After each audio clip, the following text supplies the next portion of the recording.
ಎಲ್ರಿಗೂ ನಮಸ್ಕಾರ. ಈಗ ಒಂದ ಹೆಬ್ಬ ಹಿಡ್ಕೊಂಡ್ ಬಂದಿವಿ ರಾಮದುರ್ಗ ತಾಲೂಕಿನ ಕಡ್ಲಿಕೊಪ್ಪದಾಗ. ಇದ ಹೆಬ್ಬವ ಇಂಗ್ಲಿಷ್ ಒಳಗ ಇದಕ್ಕ ಪೈಥೋನ್ ಅಂತಾರ. ಇದ 15 ಫೂಟ್ ತನ ಉದ್ದಾಗುತ್ತ ಮತ್ತ 45 ಕೆಜಿ ತನ ತೂಕ ಆಗುತ್ತಿದ. ಇದರ ಜೀವಿತಾವಧಿ 36 ವರ್ಷ ಬದುಕ್ತೈತೆ. ಇದ 20 ರಿಂದ 30 ತತ್ತಿ ಇಡ್ತೈತೆ. ಒಂದ್ಸಲ ತತ್ತಿ ಇಟ್ಟಂದ್ರ ಅದ ಮರಿ ತೆಗಿಬೇಕಾದ್ರ 90 ದಿನ ಬೇಕಾಕೈತಿ. ಆ 90 ದಿನದವರೆಗೂ ಇದ ತತ್ತಿ ಬಿಟ್ಟ ಎಲ್ಲೂ ಹೋಗಂಗಿಲ್ಲ. ಬೇರೆ ಹಂಗಳ ತತ್ತಿ ಹಾಕಿ ಹೋಗಿ ಬಿಡ್ತಾವ. ಆದ್ರೆ ಇದು ಹೆಬ್ಬ ಐತಲ್ಲ, ತತ್ತಿ ಹಾಕ್ತಂದ್ರ ಅದ್ ಮರಿ ಆಗೋವರೆಗೂ ಅಲ್ಲೇ ಇರ್ತೈತಿ. ಇದೇನಪ್ಪಾ ಅಂದ್ರ ರಾತ್ರಿ ಹೊತ್ನಾಗ ಜಾಸ್ತಿ ಅಡ್ಡಾಡ್ತೈತಿ.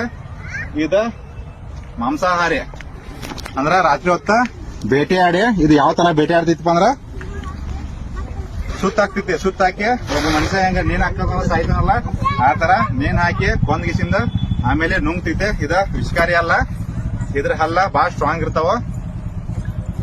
ಕನ್ನಡ ಒಳಗ ಇದಕ್ಕ ಹೆಬ್ಬಾವ್ ಅಂತಾರ. ನೋಡ್ರಿ, ಹೆಬ್ಬಾವ್ ಸೇವ್ ಮಾಡಿ ತಗೊಂಬಂದಿವಿ. ನಮ್ಮ ಸರ್ಗಳು ಅದಾರ. ರಂಕಲ್ ಕೊಪ್ಪದಾಗ ಬಿಡಾಕ್ ಬಂದಿವಿ. ದಯವಿಟ್ಟು ಯಾರು ಹಾವುಗಳನ್ನ ಕೊಲ್ಲಾಕ್ ಹೋಗ್ಬೇಡ್ರಿ. ಹಾವುಗಳು ಬಂದ್ರ ಕರೆ ಮಾಡ್ರೆ, ನಮ್ ಟೀಮ್ ಐತಿ, ನಾವೆಲ್ಲ ಬಂದ ರೆಸ್ಕ್ಯೂ ಮಾಡ್ತೇವೆ.